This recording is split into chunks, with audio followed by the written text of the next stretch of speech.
tiki bars and palm trees.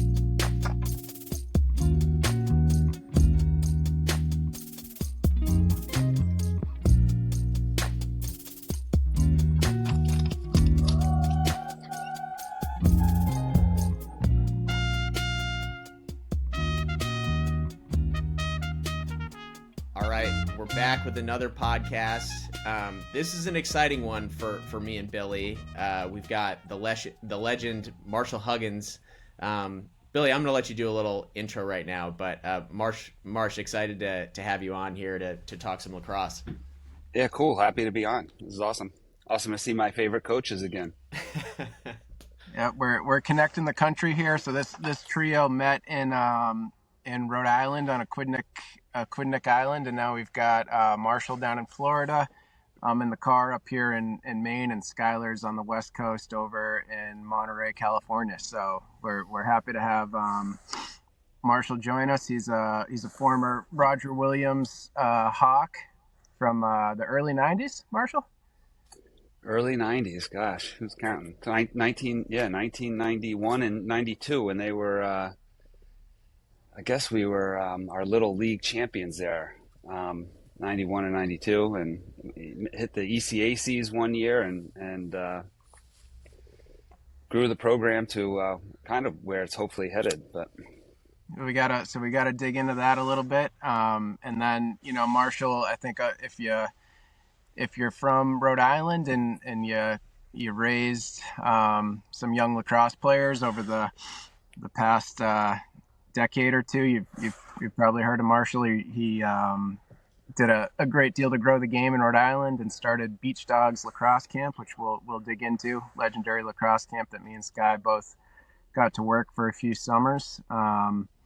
And now he's, as you can see by the palm trees, if you're watching on video, he's based out of Florida now, and has raised some lacrosse warriors himself. Currently has a son who's a sophomore at Dickinson, and a couple other sons that have grown up playing lacrosse as well. So, Sky, I'll throw it back to you. That's our intro. Pumped to have another guest on here. Yeah, so I just remember when the first time that I met you, Marshall, I had just quit my job in Boston, and Billy was living in Rhode Island in Newport, and was planning on coaching lacrosse for you in the summer. And then I basically was like, how can I get in on this? And you were kind enough to, give me a shot to, run some camps, and we coached your travel team. And that summer, it was like me and Billy rolling around in the car with surfboards and lacrosse sticks and kind of just going from one Marshall program to another. And you had camps that were the most grassroots of the grassroots. You had the travel teams, and then obviously the legendary Beach Dogs Lacrosse Camp. But you really spanned, and then you also ran a couple tournaments in the area. Is that correct? yeah. Whenever I could do a tournament, they helped cover all the costs of all the other stuff I was right. doing. So. Yeah. Well, and so seeing you kind of, you really created programs really at every level, which looking back, I thought was really cool. So I guess my first question for you is, how did you get started with the lacrosse programming on the Aquidneck Island, and what was kind of your basic philosophy or vision when you started? Well, you're going back to 2000, right? And lacrosse wasn't what it was now. Mm. So there was a couple other guys in Rhode Island who were putting together Rhode Island lacrosse. And so I kind of helped out starting that. And then Rhode Island turned into East Bay and West Bay. Mm. And then the programs just started going from there as more parents and dads got involved to just kind of set up the programs. And ultimately that turned into Portsmouth. I started Portsmouth Youth Lacrosse, and maybe now we're talking 2000, or I guess it was East Bay Lacrosse anyway. ultimately became Portsmouth Lacrosse, and then it went from there. And Portsmouth was a town program, just trying to get kids into it, trying to recycling equipment, all the headaches that go along with starting up a lacrosse program when you have nothing. I mean, no money, and you didn't have anything. And when I realized there was enough interest in it, and the town lacrosse program stopped in May. I had a bunch of kids who just kind of wanted to keep on playing, and I'd also had some connections. I grew up in Baltimore, so I had some connections in Baltimore and some connections overseas with the Sheffield lacrosse program in England. So I think maybe it was 2006 or 7, I don't remember exactly. I had a bunch of kids that just wanted to keep playing, and I was like, "All right, let's go." And we got some uniforms, and that was really the first summer program. And my oldest son Liam was on it, so maybe we're 2009 now. Anyway, we had the Sheffield lacrosse program bring a team over that year, and just kind of traveled around with them and set up games for them. And that was really how the Beach Dogs Lacrosse started, just a kind of fun summertime, aka the beach. Being able to play more lacrosse and just keeping it fun, not this is back when kids weren't, come to this camp and get recruited, or come on this team and get recruited. These were 25 kids that just wanted to play. We made the connection with the Sheffield lacrosse team in England, which was, they were actually super stellar kids, and parents that came over. And we just played, and then we had cookouts, and then we went to the beach, and it was a lifestyle, much simpler and easier than it is now, I would say. Yeah, and I think that, for lack of a better term, there's always a vibe with all of your programs. I think every one that I've been involved in, the energy has felt different, and I don't know that it can necessarily be recreated, So you talk about like fun. I think the other thing that I've always appreciated about you in your lacrosse programs is that you always collaborate with other programs, or you're so good at bringing other programs in. Like I remember with Beach Dogs, I think it was Harlem Lacrosse. With your connection with the Haudenosaunee guys, and I just always felt like you did such a good job of kind of like, hey, you want to join? Like, hey, you want to join? Like it was such an open. Everything always just felt so open and collaborative, and yeah, and that's can you tell us a little bit about that, or is that kind of your personality? Was that intentional?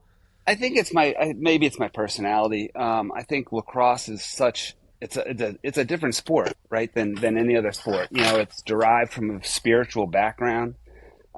Oldest team sport in North America. It's a brotherhood. It's hard to explain.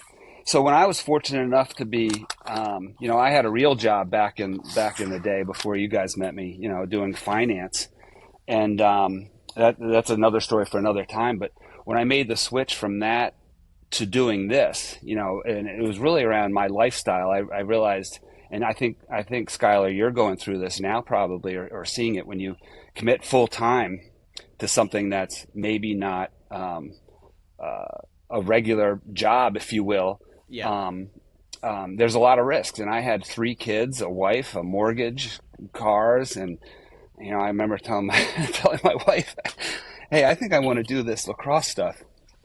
And she, along with a lot of other people, thought I was kind of crazy. And you scrape by for a little bit. But when I was fortunate enough to actually be making a little money doing it, why not? This isn't my sport. I'm not an expert. I'm good at maybe working with kids, teaching, and sharing things and stuff like that. So I connected quickly when I wanted to do the Beach Dogs Lacrosse camp. I connected quickly with Cameron Bomberry up in, from Iroquois up in Canada, and I said, "Look, this is what I want to do, and I don't want to be like all the other lacrosse camps, and even a lot of the lacrosse camps that are out there now, recruiting camps. I mean, these recruiting camps are insane these days. The amount of money people pay and paying college coaches to come. And anyway, I think it was 2009. I did the Beach Dogs camp, and we were so freaking lucky that year because I had no money to do this. I'm losing money. My wife is doing my resume for me so I can go get another job, and I had Cam coming down, and Cam's, he was like, I'll find some guys to come. And he calls me up one day and he's like, I'm going to have Sid Smith and Cody Jamieson come with me. And this was like April of 2009. I'm like, okay, what do I have to pay these guys? And so we worked it all out. They were all set to come. And then I'm watching Cornell play Syracuse for the championship, and I think it was 2009, maybe 2010. Do you remember exactly? Whatever that year one that with was. that one with the crazy ending. Yeah, the crazy goddamn ending. Yeah. Yeah, I'm watching I think this. that was and 2009. Yeah. Was it 2009? I mean, it was just, that's the best just great lacrosse, right? Anything can happen. Syracuse is like street fighters, they still kind of are just street fighters, and they come back and win that game. And Cody scored that. And I'm like looking for my phone. I'm like calling Cam. I go, I can't pay Cody anymore. I can't do it. And the first thing Cody does when he scores is he sprints across the whole field and jumps to Sid. And because they're best friends, and I'm like, oh my God, these guys, I'm gonna have to pay them so much more. I don't even know what I'm gonna do. And anyway, that was the start of it. And once that got out and that they were coming to camp, I was able to get enough kids to just about break even the first year. And we're talking Aquidneck Island, Rhode Island. It's Newport, Middletown, and Portsmouth.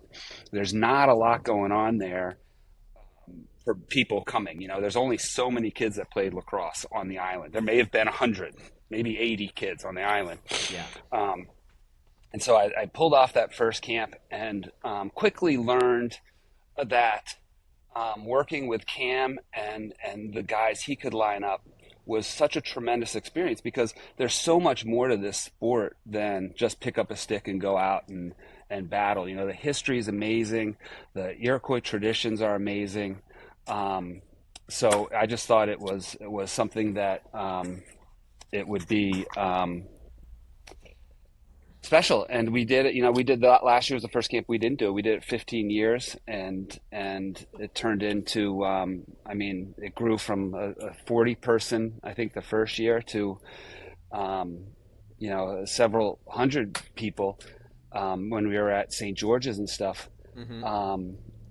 So yeah, it turned into something really, really fantastic. But along with that success, my belief was that you have to share it, right? I can't, just take it. So, and there's a lot. Lacrosse is an expensive sport for kids to get into. So I reached out to as many organizations as I could to have them send kids, and we have a lot of generous families, so we had a lot of equipment to donate and things like that. But we reached out to the Boys Town locally in Portsmouth. We had many kids who couldn't afford to play. We got them into the sport locally.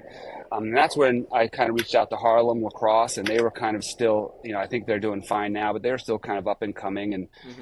And they used the camp as a reward for their kids who had done well in school, life, done well in not getting in trouble, getting good grades, showing up to their practices.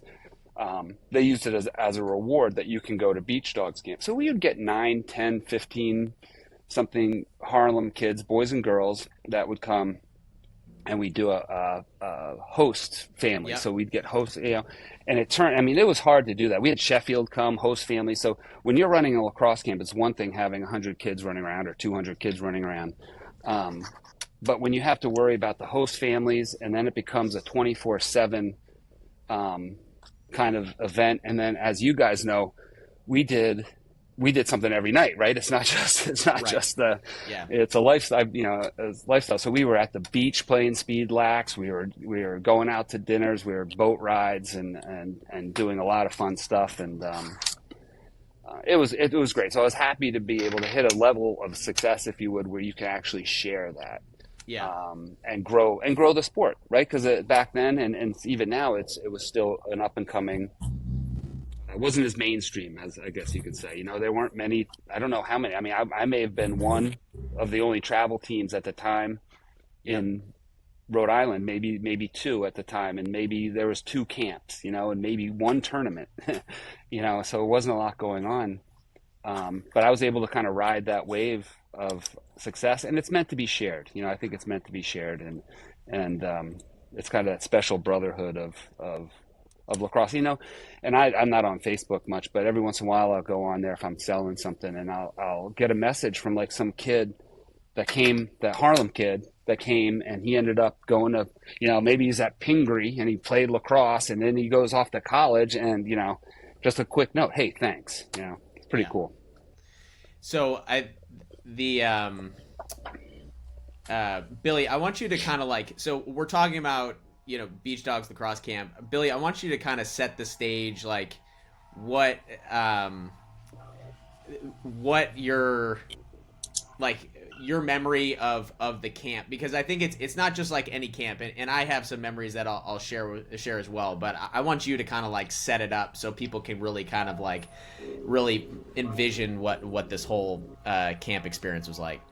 Yeah, I mean, I think you know, Marshall, like you said, it was at the core of it. It was so much fun, you know, and it reminded me a little bit of kind of like I grew up going to Top Gun, Vermont, you know, Mm-hmm. before sort of that recruiting blast and all that. But I think, you know,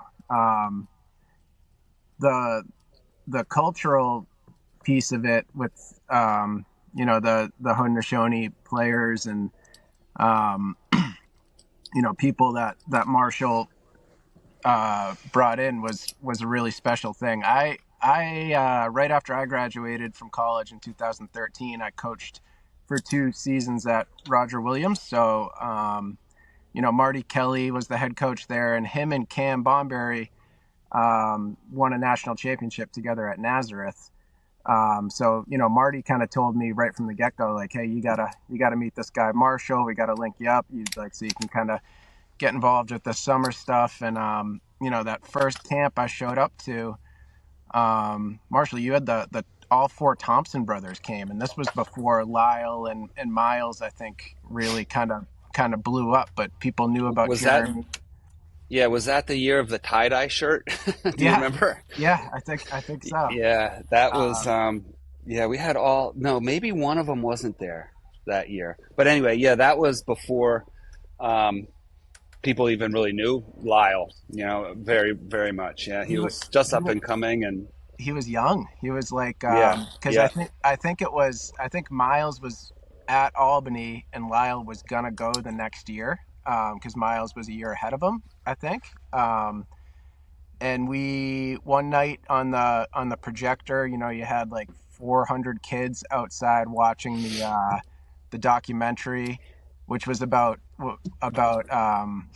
the older brothers, Jeremy yeah, and Heine. Hina, yeah. Um, and you know, those guys, they were so cool. I remember, you know, well, I can't remember which summer it was because I was there for a few, but like, um, they came in kind of late and just like hopped out of a van, and you just dumped out a bunch of lacrosse balls, and they just started like ripping shots into the corners, and you had all these kids just like, you know, wide-eyed watching these guys just sting corners and off the post and in. And you know, like you know, Jeremy is like looking at the ball, and he asks me, he's like, these balls are a little different, what's up? And I was like, these are just the coolest, nicest guys ever, you know. And they, that kind of like that energy they put out, all the kids, I felt like it really got a lot of kids just loving the game, you know. And then another guy we probably got to talk about is Alf Jocks. You know, he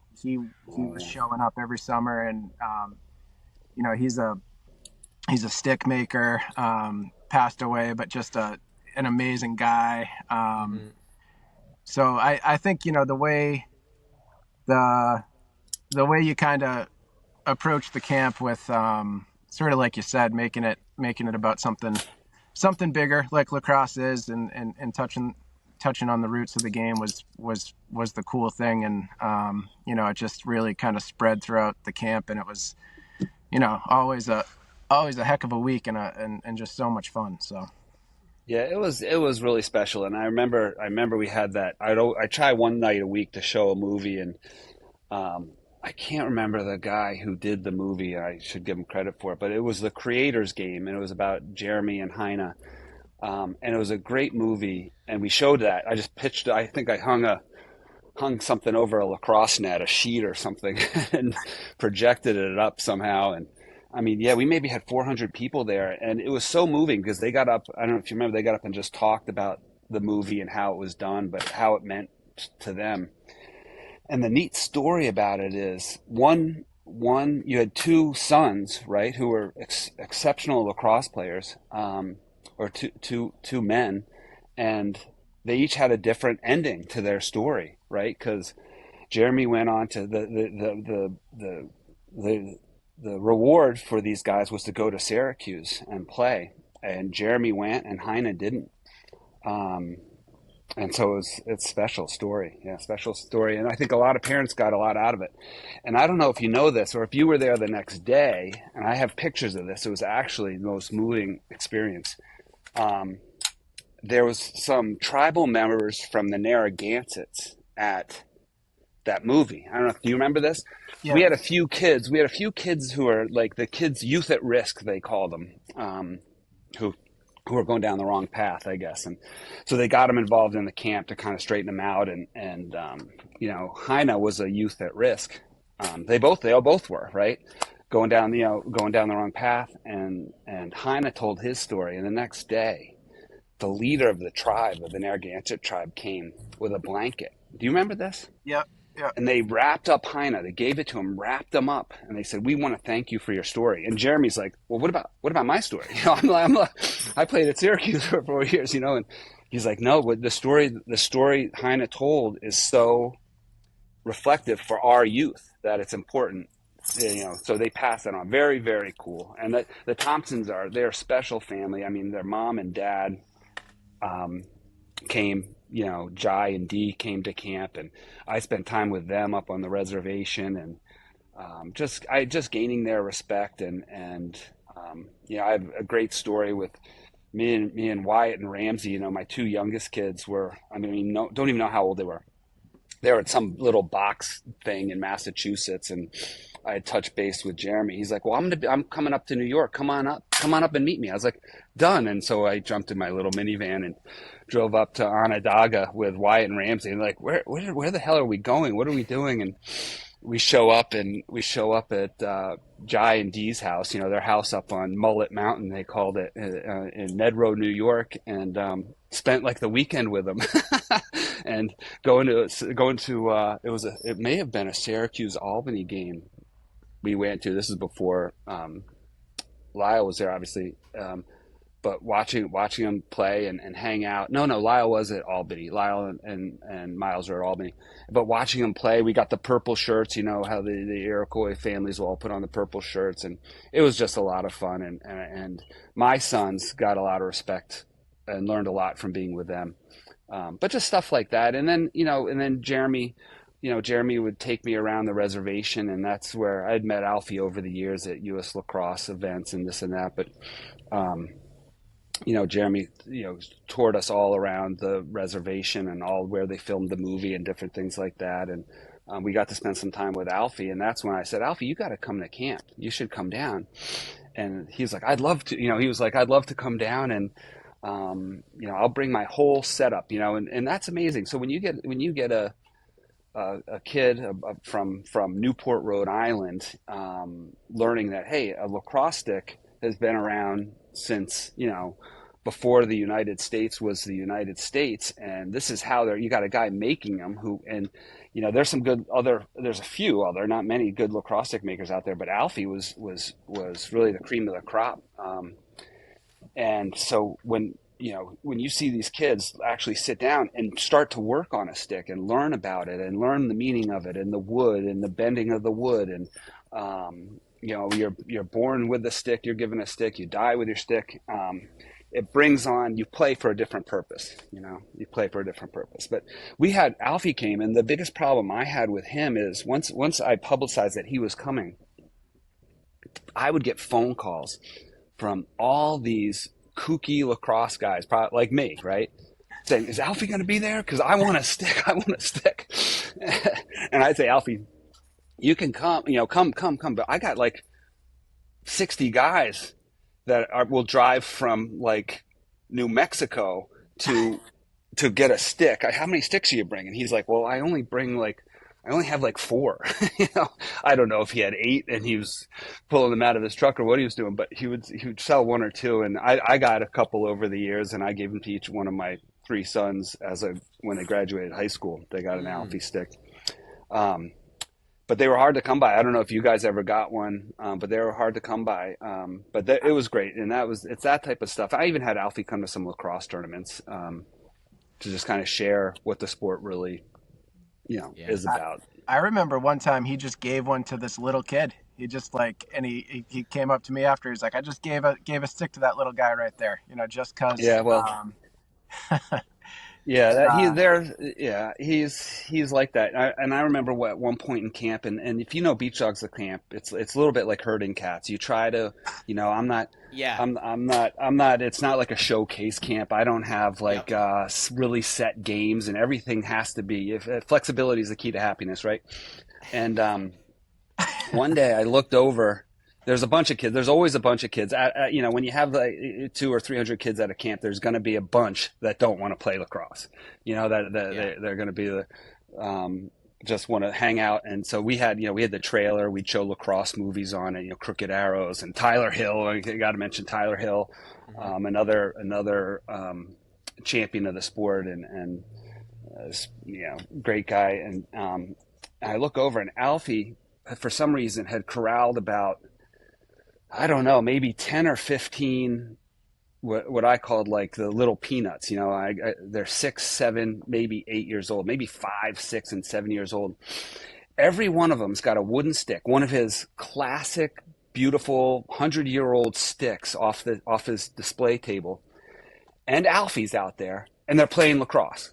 And you're like, look at that. I mean, I got 15 kids out there, and Alfie playing lacrosse with sticks, which are probably worth more than anything else I had in my car, right? And just having a blast. And that's how it's meant to be played, especially at that level. Pick up a stick, go play. So he probably saw something in that kid and was like, I'm going to give him a stick. And I wish he gave me a stick. I had to buy all my sticks, but he's good. He's a guardian of the sport, I guess is the term I use. All those Iroquois guys are real, guardians of the sport, and they're taught to pass it down. They're taught to share it, and so it was good. A lot of history. We had JoJo. Remember were you there when JoJo, the war drummer, was there? Do you ever see him? I wasn't there when JoJo was there. No. Yeah, we had when I was one of the years was. Like Casey Powell and Sean Evans, you had that, and Brett Queener. Yeah. Well, Roger Weiss and Warren Hill were a pretty dynamic duo. Yeah, those two were incredible. I remember hanging out with those guys a fair amount that week, and there, just one story that popped right into my head is you had called. We were at St. George's, so all the campers had come in.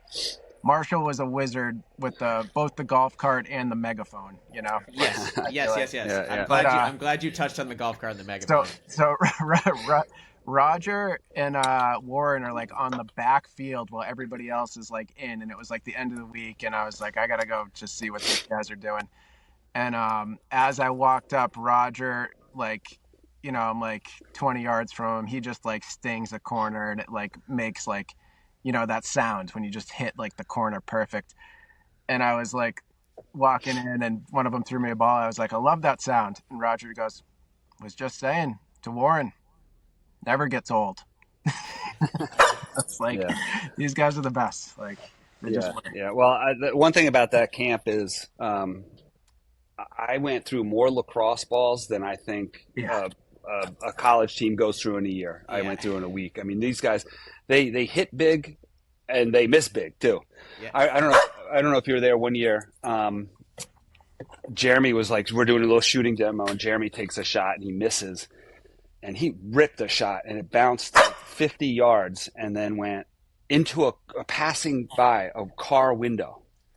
And I'm like, I do not have the insurance for this. I'm like, what is gonna, I'm like some mom's getting out with a black eye. This is, and the whole camp's like, oh my God.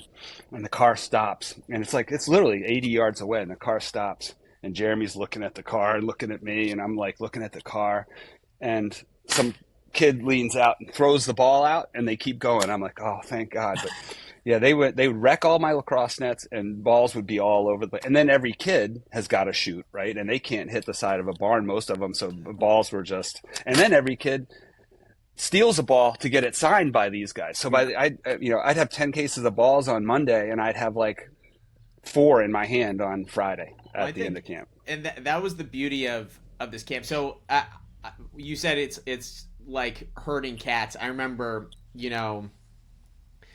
and that's one of the things that I admired about you running this camp. As somebody who is running summer camps now, I wouldn't say I'm a control freak, but I'm thinking about all of these different factors when I'm planning a program. So you've got home stays, you've got stuff happening afterwards. 5 days, Monday through Friday. You had a tent providing lunch for kids who wanted it. You've got all these different coaches coming in. I mean, your ability to kind of step back and just let what is going to be was, I think, one of the things that really made it magical. And the staple, Billy brought it up, was you had the golf cart and you had the megaphone, and that was kind of how you stirred the pot. But other than that, it was kind of like, okay, coaches, here's your kids, here's your field, and then just go. And then it was kind of like you might roll over with, it's like, all right, Casey Powell's coming over to do a shooting thing, and we just stop. And there wasn't really an itinerary, it was pretty, there was a rhythm to things, but you just we had a bunch of space. We had all of the lacrosse things we could want. You had Peanut Stadium with Phil, with all the little kids running around. And it's kind of like if you took this drone that just went up and just looked down, I mean, it would have been such a cool thing. One memory that I have is that kind of encapsulates this is Billy and I, that summer that Billy and I were doing the travel teams, the camps, all that stuff. I think Beach Dogs was like the last camp, or like the second to last thing. So we had just been coaching at a tournament that weekend before in Vermont. We come back, and it was like I was pretty tired. You put us in charge of, like, I think it was a younger age group, definitely like a difficult to manage age group. I'm like, oh my God, like 3rd, 4th, 5th graders. Yeah, exactly. Yeah, probably. Yeah, nailed it. And and so throughout the week, working with them, and the second to last day or the last day, we're kind of like doing games. And basically, like, I had this, I would like lose kids to the fields. Like, I would just look and kids would be gone, And basically I had this rule. I was like, all right, if you want to go into the game, you got to be standing right next to me. And so kids would just line right up, and I'd put them in. And there was one kid who, he had played the first half, and then second half I'm looking around for him. I'm like, where did Billy go? And I don't see him. Keep on playing. I don't see him. And then I look up. You're driving past on the golf cart with the megaphone saying something. And as it passes by, I see little Billy sitting on the back of the golf cart, and he gives me a wave as he just takes off, across the field. And I was just in that moment, I was like, wow, this is art. You can't you can't plan that. You can't. It's just that was the magic of the camp. Yeah, it was fun. I think, if you get the best coaches, right, mm-hmm. and you facilitate them, you give them what they need, right? There's a lot of guys out there who are really good at lacrosse, playing lacrosse and that, but there's not a lot of guys who are good at, lining fields, organizing hotel rooms, getting balls, getting insurance, getting a tent up, getting the fire permit, all the stupid stuff the town makes you do, and organizing all that. So, one of the things I did when I was planning it is when kids were done playing, because that was actually a lacrosse camp, right? There's a lot of lacrosse camps you go to, and kids are on slip and slides and Right. doing other things. And if you played lacrosse all week in that camp, you probably played, you know, 40 games of lacrosse, Yeah. right? I mean, it was a lot, and practices and all that stuff in between, and drills and skills, and so that's why the kids, the golf cart was great. Throw a kid on it, they're happy all day. They go home to mom and dad, and they may not have picked up a ball or a stick all day, and they go home. That's the best camp ever. And then the tent was another one. So we always had, maybe it was Trenna down there doing something, or the hill, or, some of the Iroquois, or Alfie. So when kids got done, when they were cooked, because there were some hot days out there, the coaches could say, just go to the tent. And, we had some food and water and Alfie to tell a story. So go figure, it's like they were entertained throughout, which was good. And then, then you give what the coaches, you guys don't want to be like, doing up chin straps so much and taking care of boo-boos and I'm thirsty, I'm hungry. So send them to the tent, and then you guys can just do what you guys do best, which is, give you balls, a stick, and 20 to 30 or 40 kids, and off you go. And then you have guys like Casey Powell who love to, Brett Queener. I mean, he's one of the most artistic coaches I've seen. You put 100, 200 kids in front of him, he'll keep them entertained on the lacrosse field all day, Yeah. right? But he may not want to, go get him water or something. So, have him go to the tents and stuff like that. So, in case he would show up and do his thing, and you really got the best out of all these guys. And, it was like a 6-ring circus, so when you're looking down the field, all of a sudden you can tell when kids start to get, losing their focus, or something's not going right. Go drop Lyle Thompson off on with the golf cart at that field, and all of a sudden they're all huddled back in, listening to when Lyle was in high school and what it was like. And I never played on a travel organized lacrosse until I was like 14. And these kids are on travel teams at age 7 now. And so it's sharing those stories and what the lacrosse means to them, and ties them all back in, and then they get a little break, and coaches can do what they do. And I always had a trainer, and a bunch of kind of tent moms, I call them, down there to just kind of take care of kids who were done at the moment, playing lacrosse. So I'd like to so we've talked a little bit about your son's playing, and so you're a lacrosse dad as well. I'd be curious your thoughts on what have been the most impactful experiences for your kids in terms of their development as lacrosse players. I know for sure. So Ramsey plays at Dickinson. yeah, so I've College. got Ramsey. Yeah, Ramsey is a sophomore. He played down here at in Florida. He did 1 year, one non-existent year at Portsmouth High School because they canceled the season. And then he did 3 years at the Community School of Naples, CSN, here in Florida. And I think the program in his 3 years, and we had some great parents and coaches there that helped really boost that team. That CSN went from maybe number 80 or 100 in the state of Florida to last year number two in the state. So it's come a long way. Ramsey did very well there. He wanted to go. He had a couple D1 things he was kind of interested in, but he followed the footsteps. All my sons kind of followed the footsteps of my oldest son, Liam, who you've met.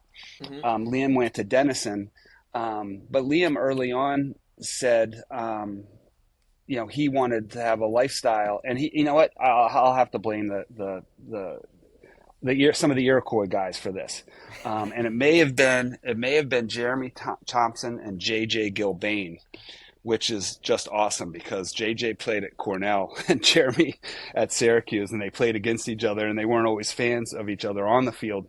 but they come to camp and have fun. And just a quick side note: one night we're cooking dinner at my house, hamburgers, and I got a bunch of guys there, all the coaches there, and JJ's there in his Cornell shirt, and Jeremy's there in his Syracuse shirt, and they're one's like doing buns on the burger, and the other's like flipping burgers, and I said something like, "Oh, look at you two guys having so much fun together now," and I went inside to get what cheese or whatever I was supposed to get, and I come back outside, and Jeremy's wearing the Cornell shirt, and JJ's wearing the Syracuse shirt. They had switched. I'm like, "Oh, that's just." I have a picture of that somewhere, but just beautiful side story. Anyway, but those guys were like, Jeremy and JJ were, my kids pick up, they absorb everything. Kids absorb everything, right? And they're hanging out, eating burgers with all these guys, hearing how hard it is, how hard D1 lacrosse is, and the commitment, and that, hey, you may not play for 3 years, and get on your senior year, and just the time commitment. Anyway, Liam decided to go to Denison over some other schools because he wanted to do a semester abroad. He wanted to have kind of a life and outside of lacrosse, and D3 and D2 lacrosse is still very huge commitment. I think it might today it's the same commitment. When I played at Roger Williams, good God, it was like a club team. It was, we would go play and have fun. I don't think we really had fall ball, and we would just have fun. And now it's a whole different story. So anyway, Liam ended up going to Denison with great program, great experience. He's now married. I don't know if I told you he's married a girl from Denison, and so Ramsey, going down to the youngest, he looked around at schools, but Dickinson, I'll tell you, he looked at Denison. Denison was, I think, would have been great for him. But he connected with Dickinson because of the coach. So much comes down to these coaching, and I'm going on a little verbal diarrhea here, but it's like, who spends more time with your kids, right? Who spends more time with your English teacher or your lacrosse coach? Any school or any college. You talk about Dennis Dobbin, right? Another guardian of the sport who I was lucky enough to have at Beach Dogs camp for a dozen years or so. I spent more time with him in college. I mean, go get this. He probably got paid $1,000 to coach college back then. I spent more time with him than I did my business professor as a business major. So it's like it's. These guys have a lot of impact on kids. Anyway, the coach at Webby at Dickinson just clicked with Ramsey, and he went to Dickinson. He bleeds Dickinson red, this guy, and he went there because of him. And he had plenty of other options at all different levels. And he went there to play, and he's a sophomore, and he just started his first game. I said to him, I go, get ready. You may not start for a couple years. You may have to suck it up. And he ended up starting last weekend, his first college start. And Wyatt, my son Wyatt, who's a real student of the sport, he's unbelievably intelligent. He ended up going to Flagler in Florida because he didn't want to go to school outside Florida. He's like, this was COVID days, right? So this is everyone up in New England is wearing masks, getting shots, and who knows if you're going to have practice? Who knows what's happening? And that was a huge turnoff for him. And don't forget, he had been down here in Florida with me in that 2020 timeframe. So when it came time for him to pick a college, he picked Flagler, and it was their first year going D2. They had a good coach there, so he got accepted to go play there, and he played 2 years there, and then he showed up one day, and I've learned to just shut up and listen to your kids, and you learn that kind of on the first one, you make all your mistakes, but I learned, kind of listen to your kids, and he came in here to the Florida house one day, and he's like, I don't want to go to Flagler. I don't want to play lacrosse anymore. I'm like, fine. What do you want to do? You pick it. And he said, I want to go to UF. I want to go to the University of Florida. I'm like, okay, I'll go for it, And he went. Now, I didn't realize this at the time, But I told a parent, I was coaching down here, high school and middle school. I told a couple parents, oh, my son wants to go to UF. And they literally were like, well, good luck. That's a really hard school to get into. And I had no idea. I thought it was kind of like some other state schools where that's your fallback, like that's your fifth choice. Anyway, he ended up getting in as a transfer to UF. So he's at UF right now, his senior year. And then, unbeknownst to me, he just walks on the lacrosse team. They have a very good club lacrosse team there. Mm-hmm. He goes out, walks on the team last year and plays and just loves it. And it's that commitment level that you want, and I got to tell you, I spent some time up in Gainesville, Florida, watching lacrosse games and hanging out with these guys after, and they do it right. I'll tell you that. They have fun, and the team's fun. And when you jive like that, you play better on the field. You have fun off the field, you play better on the field, and they're doing well. And they got a couple great transfers. They got a transfer from Georgetown up there that's getting his master's, I guess, at UF, and they got a kid from the University of Vermont, Longpole, that's there. So you can build around. You get some kids like that, you build around. And there's a lot of very talented athletes in Florida that want to go to UF over a Jacksonville, if you will, because it's a great school. It's fun. It's good lacrosse, and the price is right if you're from Florida. Florida does a good job about trying to keep a lot of their high school students in the state.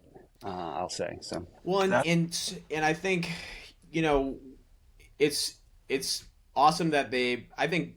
My experience playing college, and I won't speak for Billy on this, but I think landing in a spot that makes sense for you is so huge. I guess also as a parent, in terms of their player development, you mentioned, you kind of hinted at travel teams or the amount of money that goes into these recruiting camps and things like that.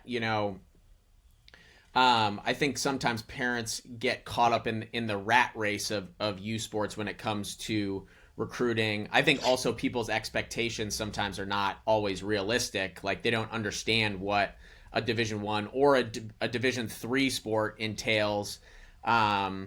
So I guess, and maybe Billy, you can, if there's something you want to add on here, but I guess I'm just curious, like, what were your kids playing on these? Like what in that space was effective for them, and like what did you kind of say that this, how old were they when they started playing travel ball, for example? I mean, I'm gonna guess Ramsey was probably doing it. Like Dickinson's a big time kind of top 20 D3 school, right? And I'll pass it over to Marshall, but like 100%, I think.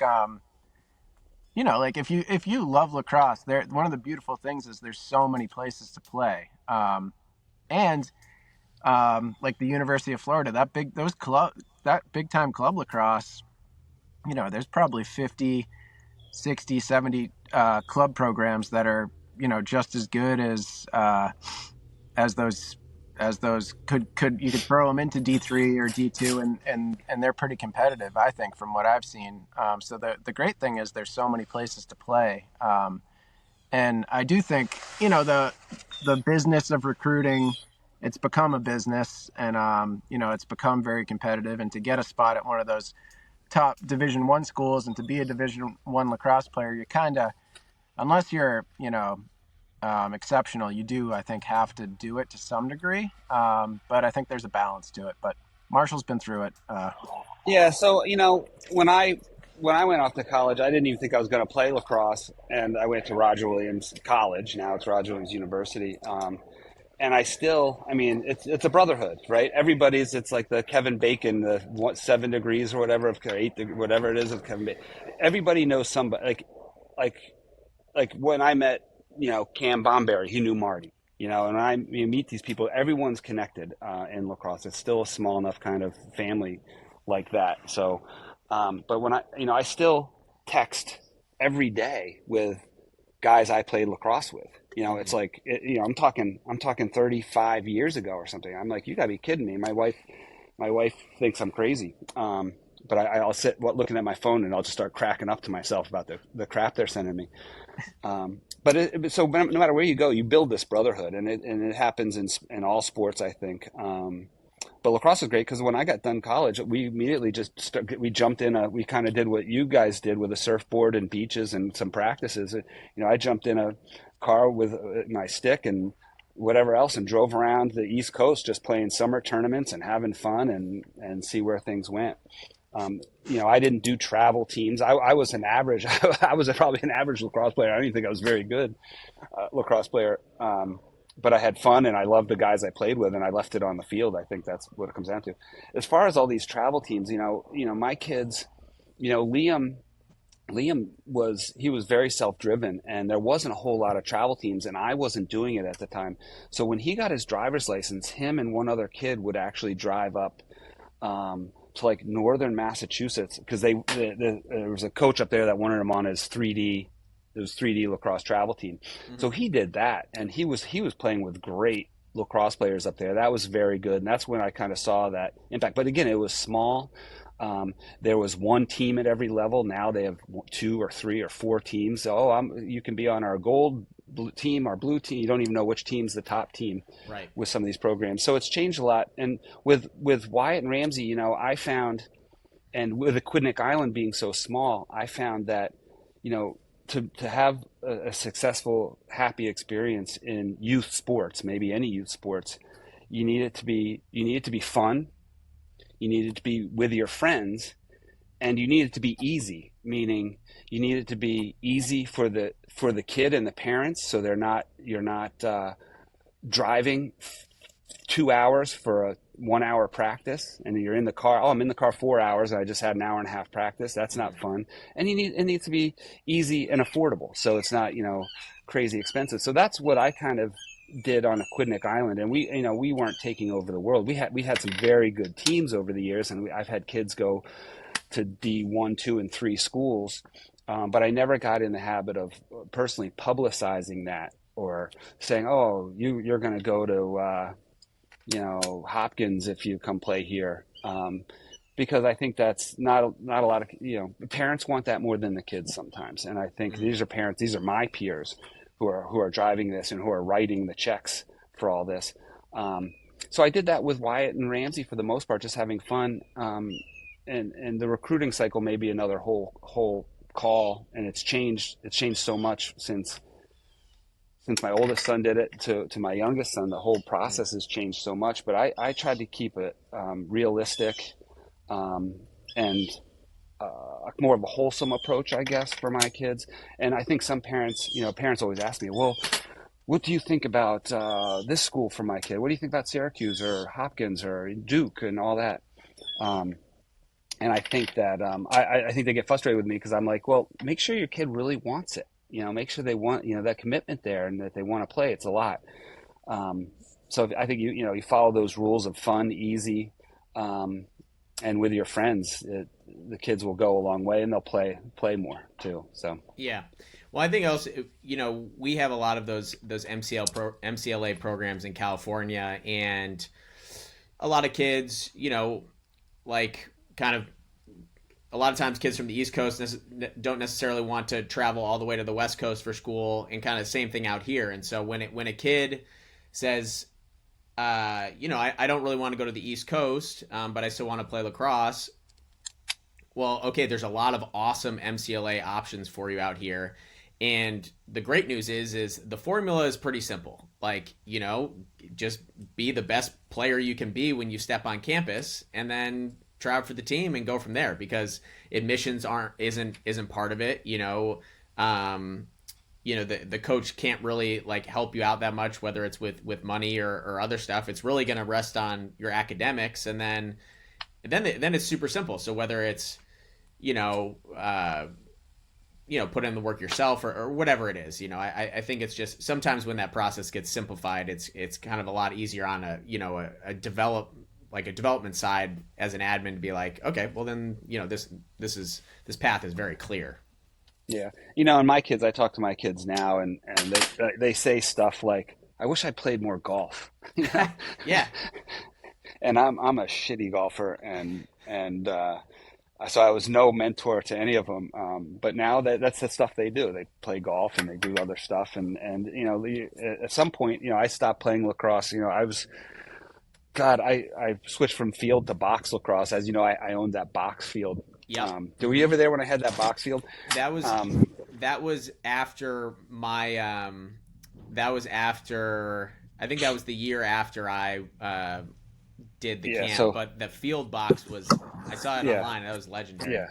I bought a box lacrosse field. Now, don't you guys aren't married, but you don't want to come home to your wife and say, I just bought a professional grade box lacrosse field and I'm going to set it up and I don't know where I'm going to store it but it'll be good. And that that was an interesting one. My wife loves me, thankfully. But that was a game changer. That was a game changer because, and so I'm running around as a 50-something-year-old, got old, needless to say. But Right. I loved playing box because I didn't really have to run that much. I'm not chasing the ball out of bounds. And you can have a lot of fun. And so we got that box field. But these kids, I mean, like Wyatt and Ramsey and all these kids who would come play in the off season, right? Mostly changed their game. This is another whole podcast we could talk about the box lacrosse. I mean, why every public, private school or college doesn't have a box field? I don't, as unbeknownst to me. I mean, it's like that's the best way. It speeds up the game. It's just, I think it's phenomenal to play that. And I don't know where I was going with that, but that's where I played and I just quit. And I think a lot of these kids aren't gonna a lot of kids aren't gonna play out of school. I used to run the tournament in it was the Ocean State, was it the Ocean State Classic? Jeff Popham used to run. It was a great tournament, and then I ran that for a while when he stopped. And you get these guys, 30 from 20s up to 60s playing. But there's not a whole lot of that. There's just a few, a lot of people move on, get the real jobs, get married, and um, it's changed. I wish there was more of that actually. I don't know that I could play, but maybe goalie. I'd have to be like you, Skylar, goalie or attack. Right? The older you get, the closer you get to the net, one Right. end or the other. Yeah, I like that. That's good. Yeah, yeah. Billy, do you have any questions before we wrap up? Yeah, I think last one or, those, through the Beach Dogs, and I was lucky. I got to coach 2 years at Roger Williams, but the meeting some of those guys like Hoey and Phil and even Pat Cooney, who's the head coach at Salve. He was a Roger Williams guy. Just a bunch of legends, a bunch of guys that are still, still involved in the game. I think Phil's still the assistant coach at Roger Williams, I believe, right? No, he had to go back to New York City. His mom passed away last year, so he's in the city now, and he should be coaching. He's another one, man. You throw right. He had the worst job of all of us on that field. You throw. Peanuts. I used to throw the peanuts at him, which are he fifth, 5-year-old, right? 5-year-old, 6-year-old, 7-year-old. Yeah. He's buckled more helmets in his life than I think he'll ever want to admit. Well, More helmets and more Band-Aids. hopefully, maybe we could get. I was a few of those summers. I was matched up with Hoey with the older guys, and maybe we could get like Hoey and Phil because those two are epic. But Hoey. I would get them on. Yeah, Hoey's great. So Hoey, I played with at Roger Williams. He coaches down here in Florida. He's in Florida, and he runs a company called Blueprint Lacrosse, and he actually helped me early on in designing kind of the agenda or itinerary, if you will, that we never really stuck to or we tried to stick to Right. during Beach Dogs. So he's very much involved. He'd be a good one to have on. Phil's obviously a good one to have on. Coach Cooney at Salve, he's still battling the battle there. And Salve, what a great school. Well, Wyatt almost went to Salve. And I used to get parents call me up and be like, about Beach Dogs camp. They'd call me up, be like, well, we're interested in your camp. What college coaches will you have there? Like, who's going to see my kid? I'm like, well, I actually have a lot of college coaches, but they're only there because their kid's there, and they're not going to look at your kid, So don't worry about it. Well, Marshall, you would have lost a couple things on those guys. Like if it wasn't for Hoey, you talked about the ball hunts earlier. I think you would have lost 5,000 more lacrosse balls because whenever it was at the Glen, that graveyard would just collect them. And Yep. Yeah. Well, Hoey'd be in there. The last time I was at Beach Dogs Lacrosse, I couldn't coach the week, but I drove down. This was like maybe 3 years ago. I remember. And I remember. literally when I pulled in, the first thing I saw was just balls flying out of the graveyard. So I was like, all right, I'm not even like the first place I'm going to go is the graveyard. So because I knew exactly who it was. I'm like, that's Hoey in there. So I parked the car, I go back, and Hoey's in the graveyard, sure enough, just chucking them. And Cooney, he would always come by because his son, it's Liam, right? He's now in college. Yeah. I actually some of these, like I was coaching the Polish U20 team over in Limerick, and then and Cooney's over there with Salve Regina. So when that tournament's over, I end up at this bar with him, and we drank like 45 Guinnesses, and he was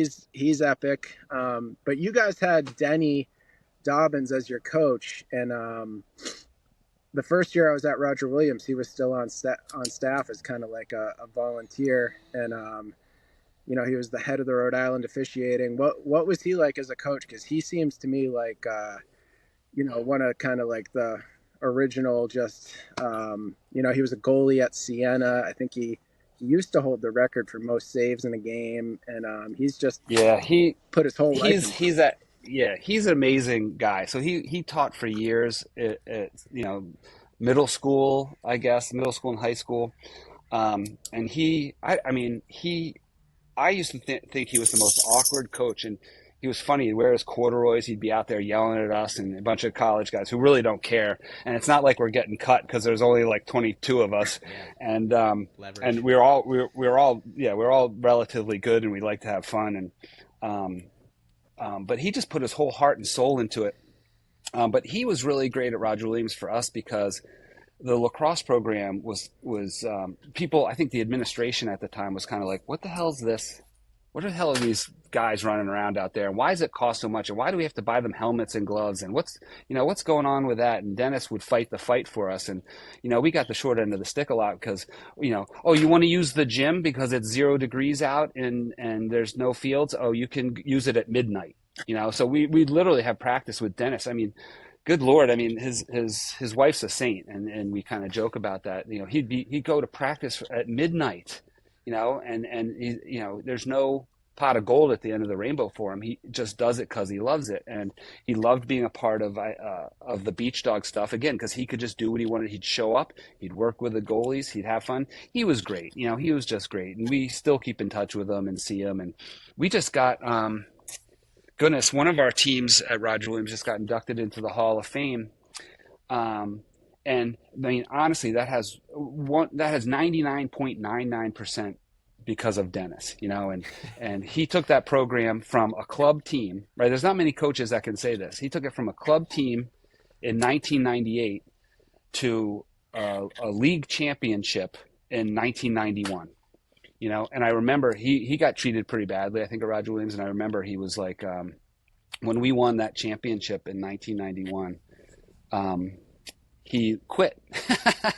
He went into the AD. He's like, I did it. I quit. I'm out. And more power to him. But he's still involved in sport. He's in Hall of Fames here and there and all of that. And he's got an Alfie stick. And I think you could sit down with him and he would come. He would some of the best times at that lacrosse camp was after the last day, and all the coaches would just sit there and talk, and you'd have coaches from all levels, college coaches, high school coaches, youth coaches, all the Iroquois guys, the Queeners and Powell, and it would be like just sitting there talking lacrosse. And I mean, sometimes we'd be done camp at 3:00, and we'd have to leave because it was like the moon. It was dark, pitch black dark, and we're sitting on some of my most special times, right?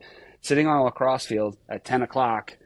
With a couple beers, talking lacrosse with a bunch of coaches after a long week of, coaching, and it's kind of what it's all about. And it's fun. It just goes back to that kind of that lifestyle of it.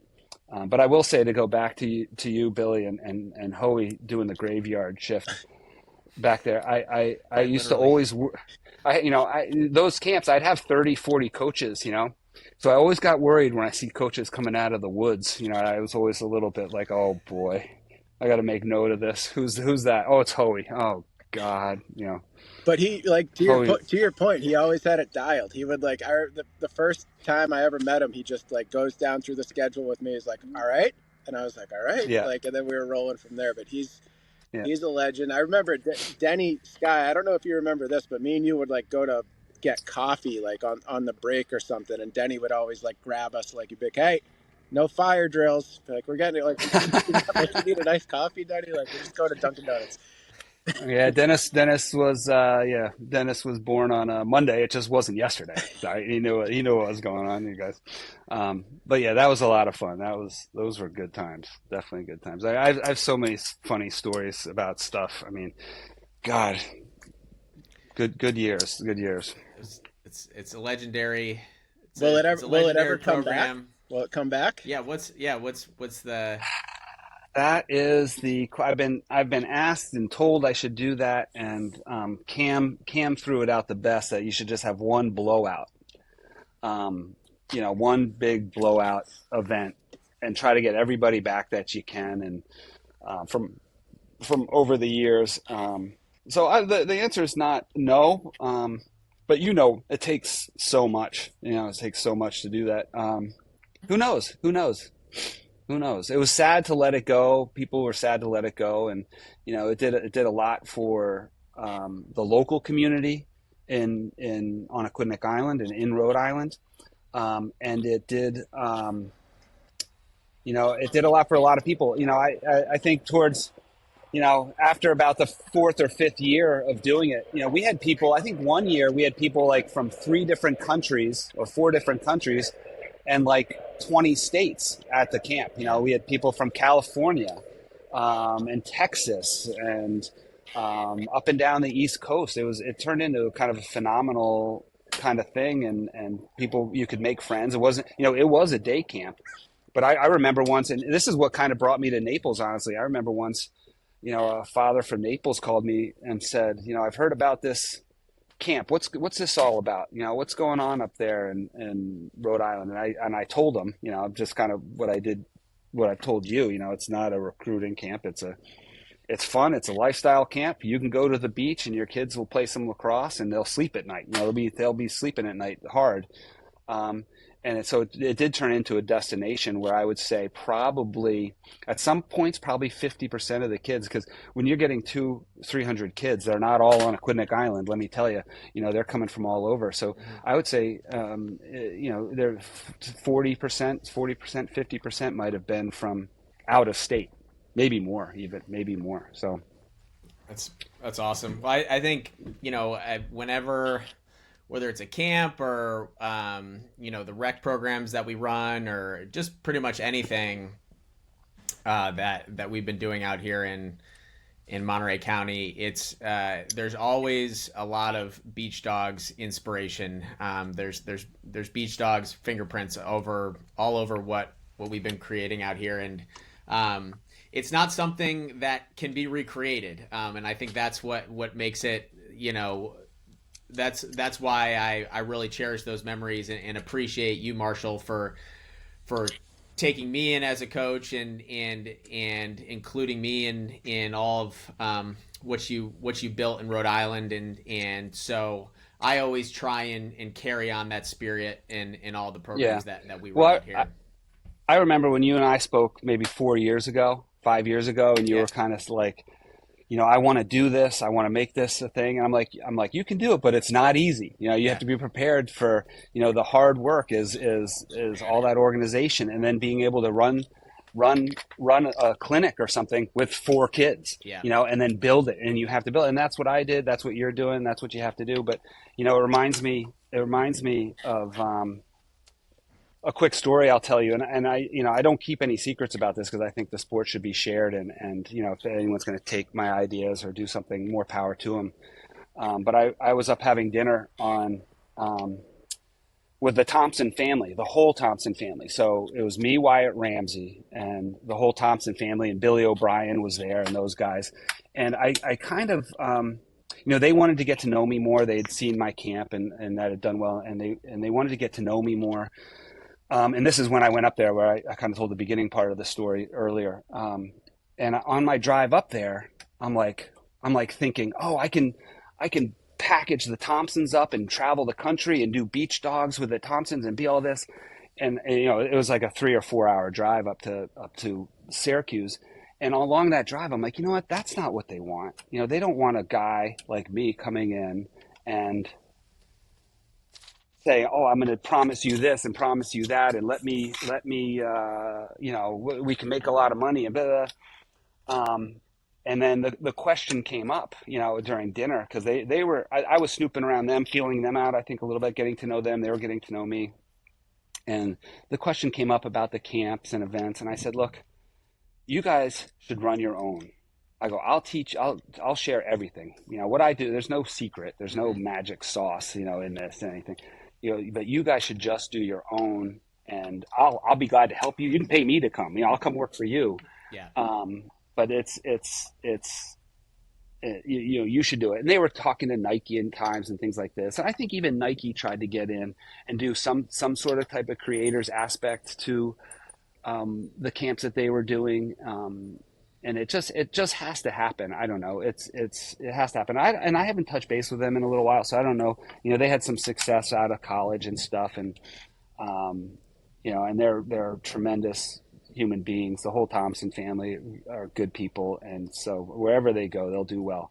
But I remember I was like, oh, maybe I should try that. It's like this isn't my sport to keep from them. This, if anything, it's their sport, and they could do so well. And I used to joke with Cam about it, because Cam was like, let's do this here and let's do this there and other places. I go, unless I get like 2 18-wheelers and a staff to move all this stuff, I go, you can't recreate it. You can't. It's hard. It's hard to do it. Hard to do it. Yeah. So cool.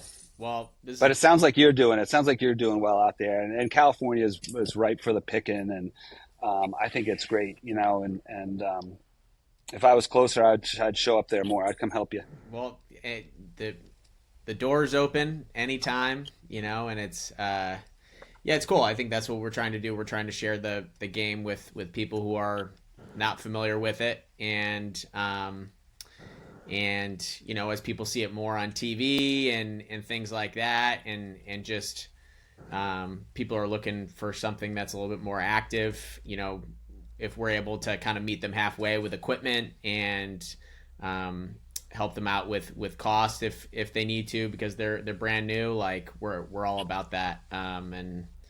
And I think we're trying to zig where other people are zagging, but then also like still make it, really, really fun. Trying to bring the energy back to lacrosse season, and give kids that experience. So. Yeah, the camps are good. I ran a couple tournaments which were great. Tournaments are great, and again, I call them lifestyle tournaments. I really didn't have many coaches come. I had some coaches come, but not a whole lot. But the tournaments are any types of those events you can build around to kind of make the ends meet and have fun and provide it to your players is great. Yeah, for sure. So. All right. Well, this has been great. Marshall, appreciate you hopping on with us. You're a legend. Thank you for everything you've done for the game of lacrosse, and hopefully we can all see each other in person sometime soon. Yeah, hopefully. If you're on the East Coast, let me know. And this is the sport that's meant to be passed on. I don't know that I'm a legend, but it's been fun for sure. And if I do another Beach Dogs camp, you guys will get the call. So that's what we're talking about. You may have to camp out in the field, though. I don't know if I can put everyone up. Deal. All right. Cool. Well, thanks, Marshall, and we'll be in touch. Yeah, good seeing you guys. Best of luck with everything. You too. Stay Marsh. All right. See ya.